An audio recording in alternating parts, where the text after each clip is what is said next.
Well, folks, it's time to suit up for another episode of the Soul Sessions. But with me today, they are showing up and showing off. Judas Grey, welcome to the show. Thank you.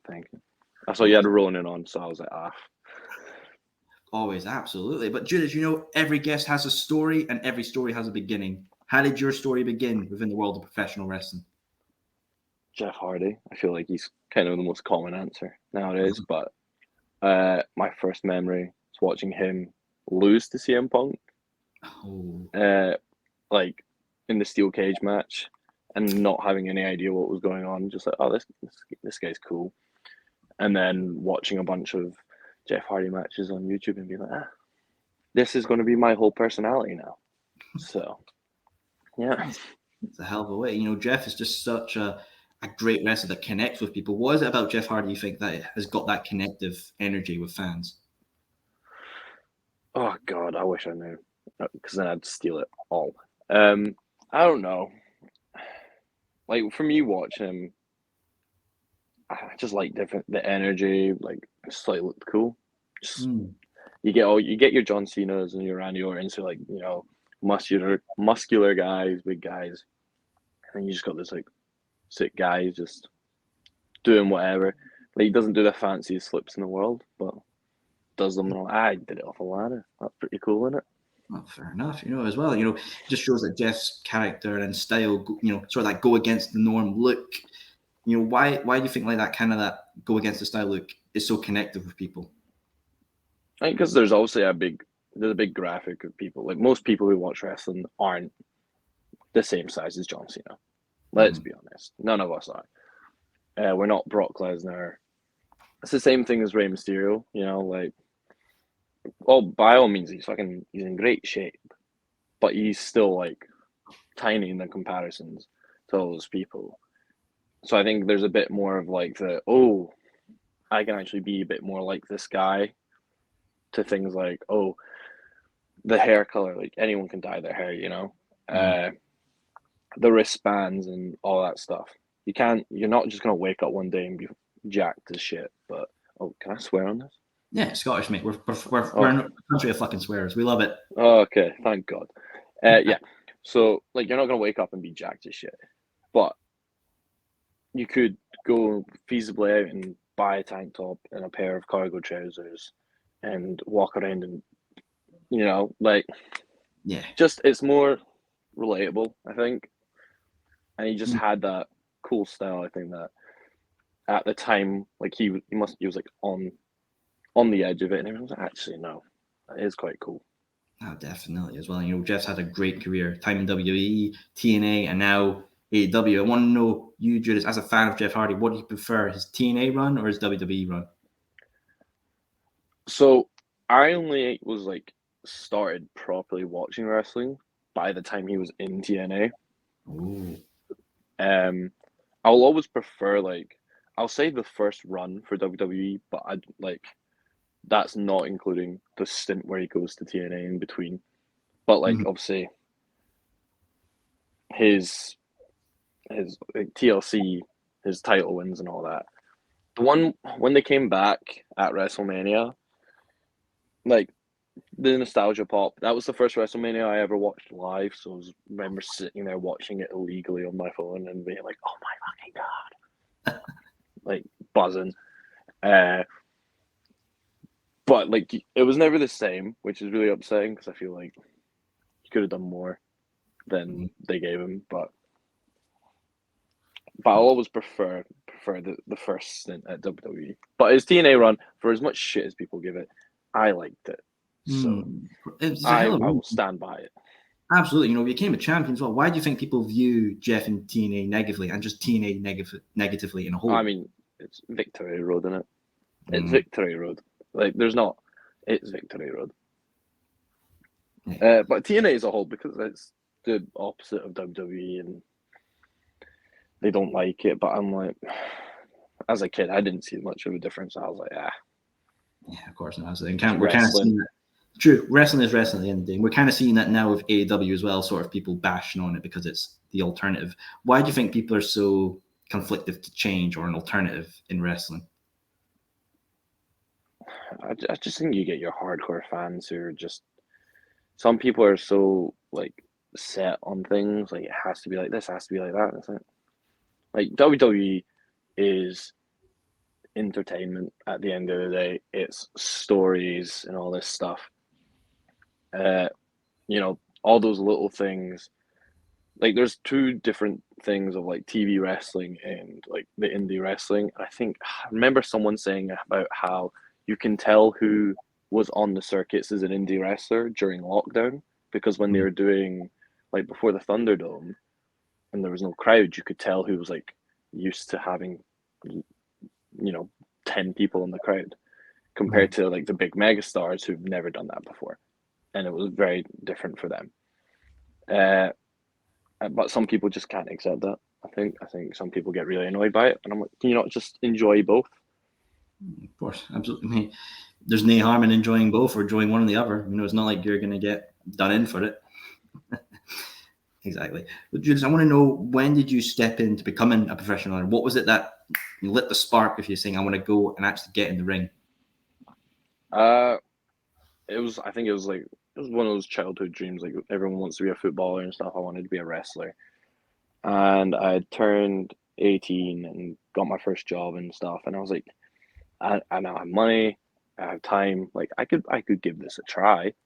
Mm-hmm. And I started looking into it. And it just so happened that Joe Hendry had videos up like how to become a pro wrestler. And then it turned out he was doing like a live podcast thing like this same week I started looking into it. So I was like, oh, you know what, I'll go. And my ex at the time she was like, oh, just, go, it'll be good for you. Like, go. And I went, and he announced that he was going to be opening a school. And I was like, oh, well, that's convenient, isn't it?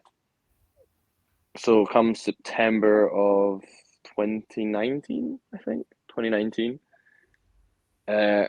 he'd started that and I'd gone. And it was, I think the first class was literally like a bit of cardio, like lockups and maybe headlocks. And like now, if I was to do a whole session on that, I'd be like, fucking hell, my brain is gone. But then I was like, oh, this is so exciting, but it's just lockups and headlocks. Mm-hmm. And I was like, okay, that's probably a good sign that I actually like this, because just done the most boring basic thing in the world, and I enjoyed all 3 hours of it. So a nice wind of change, a nice informative and doing something you love. Was there something when you were training that really surprised you from being a fan's perspective? Either like the ropes or like taking your first bump or something. Or the ropes fucking suck. Fucking suck. Oh my god. Hitting those ropes and then like the next day having the bruises on your back. Jesus Christ. Like even the derby yesterday, like before anything's in, before the fans are in, I like to go on the ropes. I like to see what it's like, and I'm hitting the ropes. I'm like, bloody hell, these are tight. Jesus Christ. Which like it can be a good thing, but like sometimes when you're not warmed up to it and you hit it, you're just, damn, sucks. That was like the biggest thing, just being like, what the fuck? Why is that so sore? Them fucking ropes. Do you think fans, if they were to get in and hit the ropes, they would appreciate how sore it can be? If they were to do it properly, I think so. Because you can run and hit the ropes like Snoop Dogg and you'll be fine, or you can like give it your all and you're like, ooh, I've got bruises all over me now. Nice. Absolutely. You mentioned Joe Hendry there. Joe is an exceptional talent, doing great stuff. He did great stuff in ICW, now doing stuff in Impact. Learning under Joe, what was that like? It's weird for me because I see so many people look up to Joe. Like we go to these shows and he's there, and there's these people who I think are like, the levels above me, and I'm looking at them talk to Joe about all these things, like what they should be doing and stuff. But like to me, Joe's just my coach. Like it's Joe. Like I go to training, he's there, I chat with him, but I forget that like he goes to America all the time. He's in Australia just now, and people love him and want to get autographs and everything with him. I'm like, oh yeah, like I kind of forget that like you are a big deal and not just like, my coach, Joe Hendry. So it's weird seeing that, but in terms of learning from him, like it's he basically anytime he goes somewhere, it's like cool. So he's been training a lot with like Natalia and stuff whilst he's over in America, and he comes back and he's like, cool. So I learned this from these people, and if it's good enough for these people performing on WrestleMania, it's damn well good enough for you. And I'm like, yeah, that sounds like sound logic to me. You know? Yeah, absolutely. If it worked for the big stars, then it'll work for anyone. You know, what was something that he brought back that you've really held that knowledge well?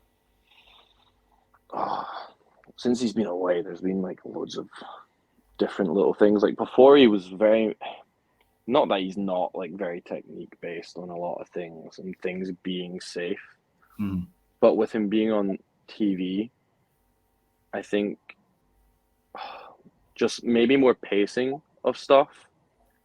Like you can do things well and you can do them fast, but like I guess the prime example of like something is like Shawn Michaels. He might do something a bit slower, but like the facial reaction is maybe worth that bit more. It's again that like TV versus indie wrestling where you've got Ospreay and Ricochet who did that amazing like bunch of flips, but the pop was the simultaneous bang hold, you know?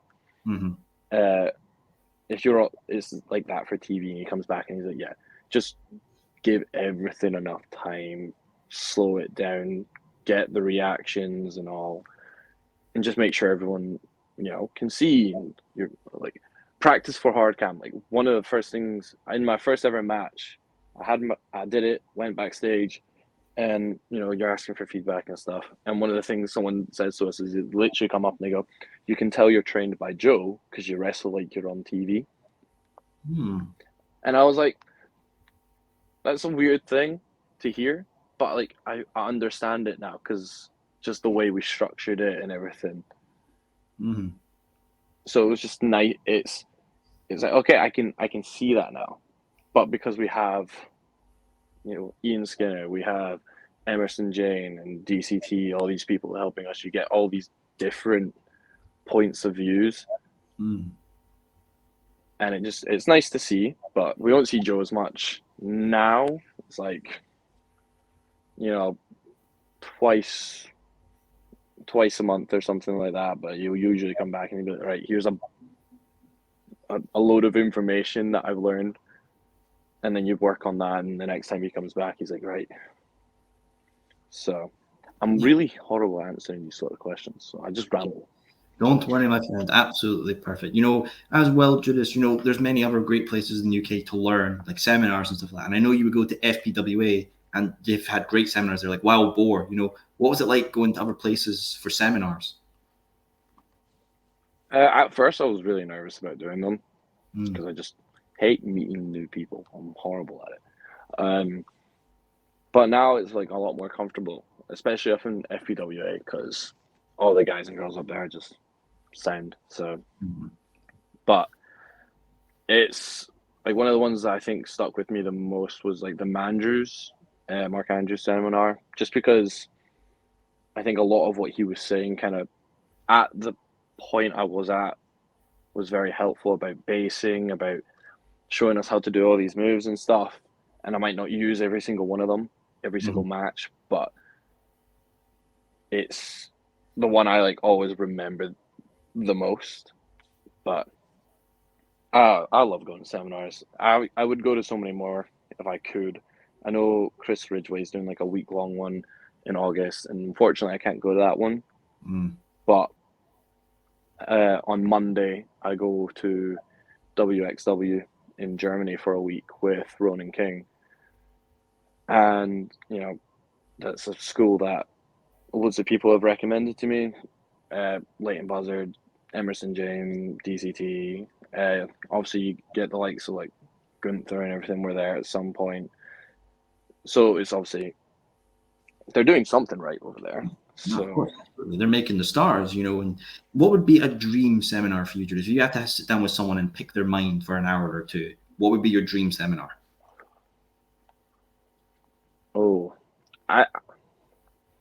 Maybe AJ Styles or Shawn Michaels, just because I feel like in terms of build and just the way matches and everything, like as much as I love Jeff Hardy, I don't feel like he consciously knows how everyone loves him. I think he just goes out there and he does he does whatever he wants. He just does himself, and people just vibe with it.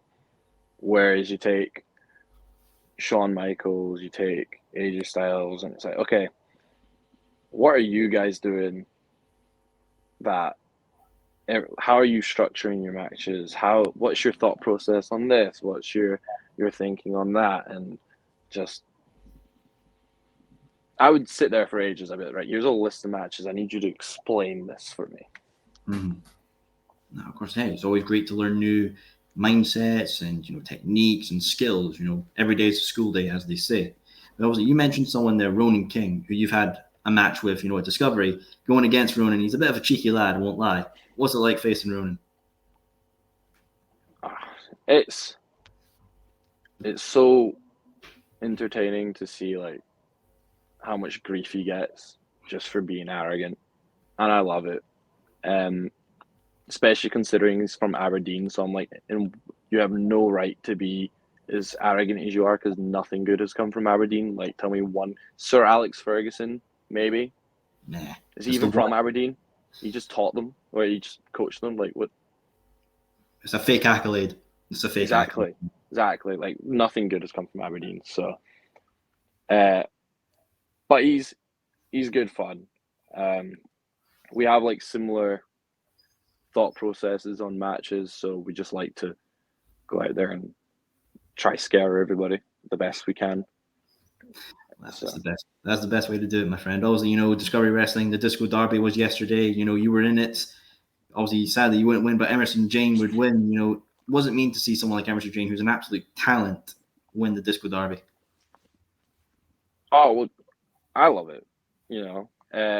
She does so much for me and Ronan King, and she's so good at the school and teaching us all these different techniques, and she's working everywhere. And she's got so much momentum behind her, and even like just seeing how the crowd reacted to everything she did yesterday, it's like, oh, that's when you look at something like, oh, okay, they can go. I was happy. I was very happy to see her win it. She deserves it. Especially like the ending stretch as well was just so good. She was so tired because she'd done, what did she do? I think she had the wild boar match the day before, and then she'd flown up on like. That's mental. It's a mental schedule as well. I mean, god damn. And also that chop as well she took in the ring. Oof, shit. I wouldn't love seeing that, man. Jesus Christ. Yeah, she's one of those ones where it's like, just beat her up. I remember doing a trade off with her and her being like, hit me harder, and I was like, are you okay? No, she's great. She's got so much knowledge, and I think she wasn't like too confident on being a teacher before, and then Joe was like slowly convincing her, and now she's gotten used to it. I think she's really enjoying it and helping like the likes of me and Ronan get other opportunities because she sees how hard we work, and like it's nice to see someone you're looking up to who's helping you do well, because you're like, okay, this is what they're doing, and if I'm on the right course, if this is the path they're going and I'm going this, it's like, okay, I can do that too. You just gotta stay the course. Absolutely, stay the course, and do great things. Another promotion you've wrestled for is Community Pro Wrestling. Obviously, we've had the champion on, Thatcher Wright, who's an interesting individual, old Thatcher. I want to know, is that championship, are you eyeing for that? Are you going to dethrone the disciple of Margaret Thatcher? I feel like I need to win first, don't I? I feel like I can't really come in and be like, I want a title shot now when I've not actually won a match there. But I'm booked in the September shows, so if Mr. Manival gets his shit together, sir, if you're watching this, you bald prick, help me.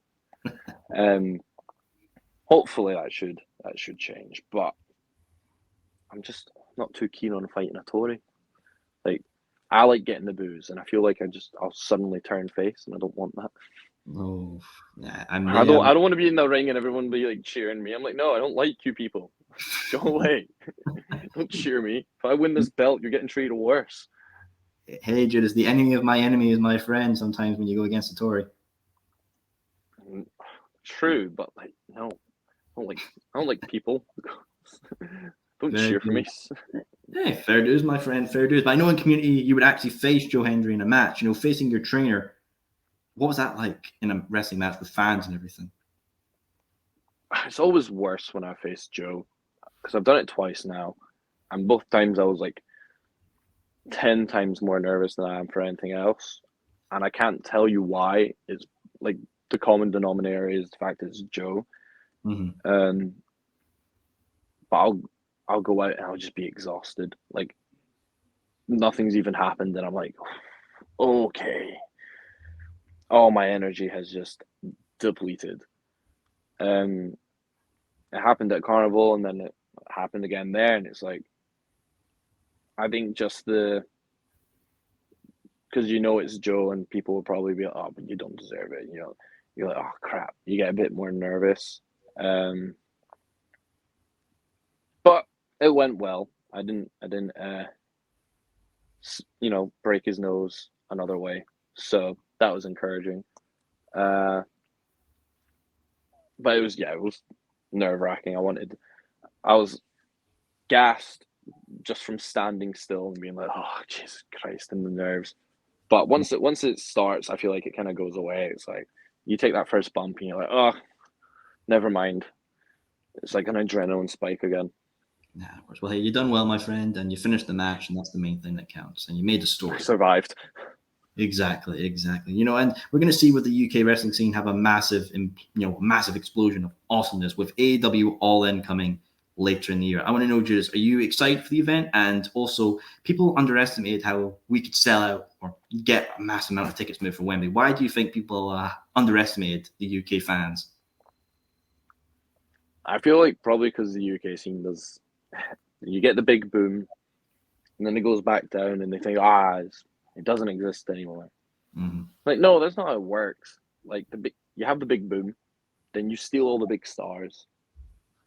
So then you have to rebuild them all, and then when they start to rebuild, then you'll see this, like, the scene be absolutely buzzing again, and it'll happen again. It'll be buzzing, and then they'll steal all the big stars, and the shows might not be as busy because all the big names are gone. But then they'll build up the big names. You'll find the new future stars, and more people start coming back, and it's just a rinse and repeat. But that doesn't mean the fans are there. It just means their favorite wrestlers aren't on the local show anymore, Mm-hmm. and they need to find someone else they like. And it's just that how it happens. And I think because people see shows aren't as busy, sometimes they're like, oh, it's not succeeding, oh, it's not successful. It's like, no, just maybe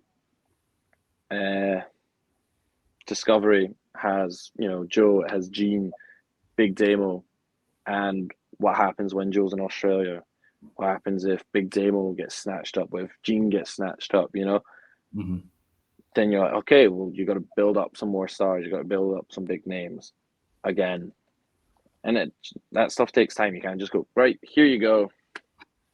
This is your new top guy. Like, you have to build to it, Mm-hmm. and it takes time. So. Exactly. Good things come to those that wait, and kind of describing the UK wrestling scene, it's like a phoenix. It'll have its moments of shine, then disperse, but then it'll always flame up again. I think it's exactly. Now, obviously, I want to know, Judas. If Tony Khan came to you and said, "Hey, I want to showcase you on All In. I want you to have a match," but you could pick anyone at the AEW roster to have a match with. My guess is Darby Allin. Darby. No. Ooh. I would love to have a match with Jeff Hardy, but someone asked me this question before about like, prime Jeff Hardy, sure, but Jeff Hardy now, I would love him to be there to like help build the match, mm-hmm. and give the advice on what he thinks should happen and stuff. But in terms of the actual match, you need people who are physically up to scratch to like do such a thing. And just I feel like Darby Allin's like the closest comparison to just like the natural energy. I like the spots, the swanton onto the fucking Jeff onto the chairs. Like, I want that. God damn it. An absolute memorable moment. I've always thought that Darby Allin will be the one to beat MJF for the title. Do you agree with that? Do you think he's the one? I'm just trying to think about who else. Because he's so good, but I feel like if one of the pillars were going to beat him, it probably would have been in that match. But also, is Jungle Boy like statistically the worst in terms of like? I think with his I promo, think he's been beat by most of them, right? Yeah, he's been beaten by most of them. So I feel like they could probably build him up to do it. Darby, I just feel like if they just have him win matches, it just gives him a big enough. He doesn't have to have a title on him. Mm-hmm. I feel like MJF with the title helps boost the company, not so much MJF. MJF is just, he's like meme worthy. He's everywhere all the time. He's creating clips. You know, he doesn't need the title. Having the title on him helps create relevancy. Whereas like Sammy Guevara, Jungle Boy, Sammy Guevara just does mad flips as well. Like they get all the clips. I feel like Jungle Boy probably has the least amount of relevancy out of the four of them.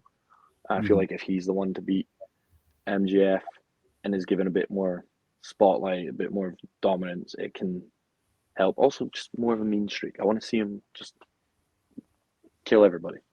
Well, he's definitely turned heel now and he's going against Hook, so maybe that will be the start of Jungle Boy's mental rage for the title. Surprise. Exactly.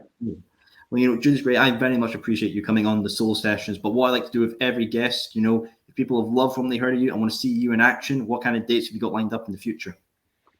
Okay, so I don't know which ones have been announced. So obviously I've got Community Pro at the end of September. Is it the? I actually can't remember the dates. It's 20th something. I want to say like the 28th and the 27th, but I could be wrong. Just go to Community Pro Wrestling's Twitter and Facebook, wherever, and you'll see me on a poster. And there you go. I'm on that show. Easy. As far as I'm aware, I should be at Ruggy Slam for Attitude Pro on, is that September 28th? This is like the closest bookings I've ever had, and I already get the dates mixed up. End of September, I'll be in and around Glasgow wrestling about.